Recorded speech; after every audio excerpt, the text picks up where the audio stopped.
From a heist to much more. A tight battle for survival and a heartfelt farewell to a loved one. Spain's original underdog of a program comes back to blow your mind, and it does so in every manner the previous seasons did, as well as in ways you wouldn't imagine. New characters appear and disappear like peas in a pod throughout the story. And the classic favorites keep you hooked over and over. Money Heist Season 5's first part is now streaming on Netflix, and my god, what an ending! Robbers have improved their fort-holding skills, becoming sharper and snazzier. The season is also notable for its great backstories that we didn't realize we needed. The series transitioned from a heist to a battle. And, as expected, Berlin reappears in flashbacks, albeit a new one. In this video, we'll look at the reviews for the newly released episodes of Money Heist. If you haven't seen it yet, I recommend saving the video and watching it later to avoid spoilers.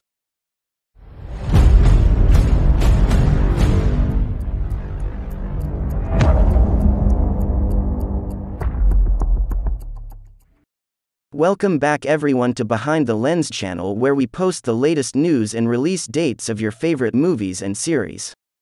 Join the channel and find out everything you need by subscribing. Let's get straight to it. The gang of sexy thieves in red coveralls is back on Netflix. Fans of the show have waited a long time for their reward, which is delivered to them on a silver platter. The show starts right in the middle of things where it was left off. While the gang works their way through the heist from within the Bank of Spain, with Lisbon at the helm, the professor finds himself in a predicament, with Alicia playing his villain, who has gone solo in her attempt to bring the army's betrayal to justice, and thus her own tarnished reputation as the best negotiator on the planet, to justice. Since the buzz around La Casa De Papel aka Money Heist's fifth and last season began months ago, the word war has been the most frequently used. We're thrown right into it, and the stakes keep rising with each passing minute of the freshly released series of episodes. A battlefield's firearms and grenades have made their way into the bank. It's loud and fierce, and why shouldn't it be? To take on the army, the gang will not leave any stone, wall, roof, or even iron gates undisturbed. This is no longer a robbery. It's a war. We know why the professor said this when he predicted what would happen in the previous season. Alicia Sierra had him at her mercy. Inside the Bank of Spain, he was accompanied by his red-clad entourage. Were we expecting the master planner's death? Did we believe the robbers would be killed by the bullets? Well, yes and no. Let's be clear about something. The first two episodes are somewhat deceptive. It establishes the plot and tone, but then suddenly shifts gears. The professor is tortured by Alicia. But keep in mind that she's heavily pregnant, and Professor is capable of handling anything. Have I said everything there is to say? Maybe. Because Colonel Tamayo declares Alicia a national traitor at a news conference, and she can't handle the pressure. What happens next between these two strong-willed individuals can be unsettling, and I hope there are repercussions.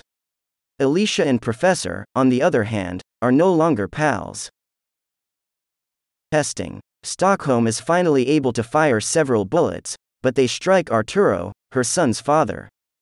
Hallucinations and anxiety attacks struck the poor lady rapidly. Arturo may have gotten out of the bank, but is he dead? In my opinion, he will recover, and we will see more of Arturo in the last installment. Also, could we perhaps get a better plot for Stockholm? After all, she is a gang member. The season is notable for its excellent backstories that we didn't realize we needed. Julia alias Manila's transgender journey, fight for acceptance, and former connection with Denver are all depicted. She's already a snarky young lady. Tatiana is the same way. In flashbacks, she's shown at work with Berlin, and she's a force to be reckoned with. Raphael, the new face, Berlin's nerdy son, who is now a thief, is as well. His father has given him excellent training. When Raphael enters the professor's universe, I expect him to play a vital part.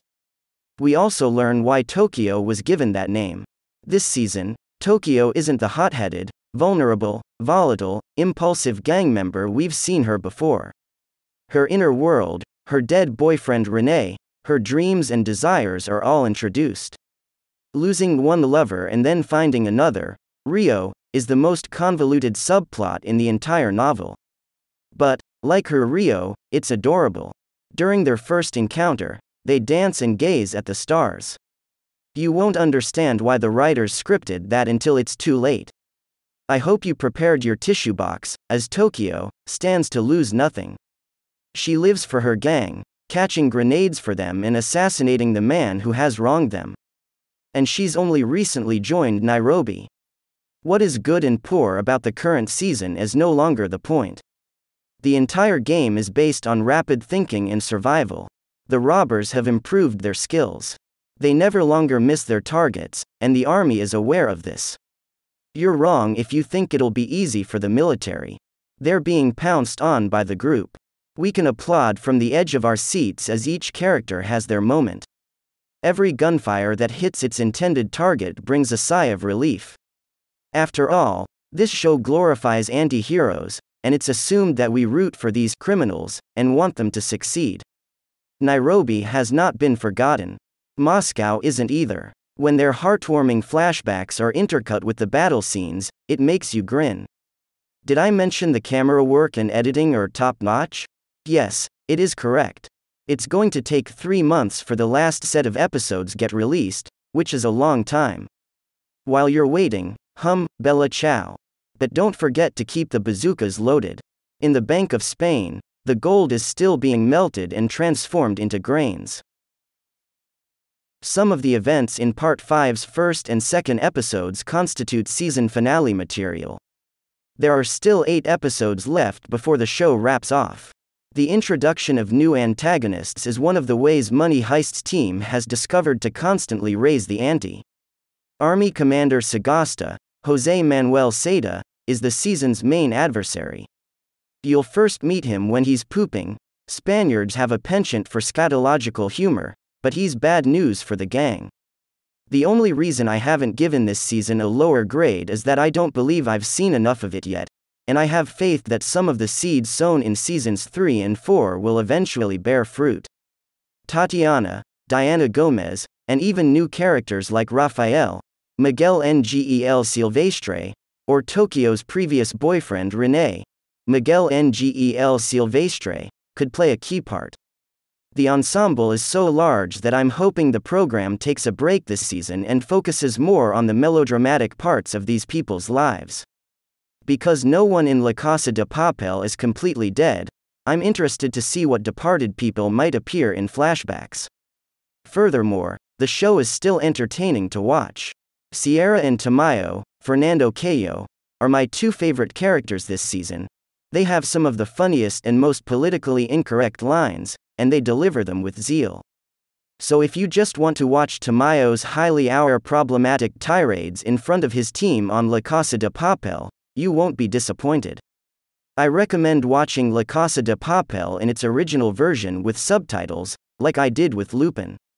Only in this manner will you be able to properly enjoy the show's almost ASMR-like quality of some of the performers' voices. Alright, so that's everything there is to say about the new season of Money Heist. Let me know what you think of the series in the comments down below and your thoughts. If you found this video helpful, please give it a thumbs up. To see more videos like this in the future, hit that subscribe button. Thanks a lot for watching, hope you enjoyed. Stay safe, stay tuned and see you soon.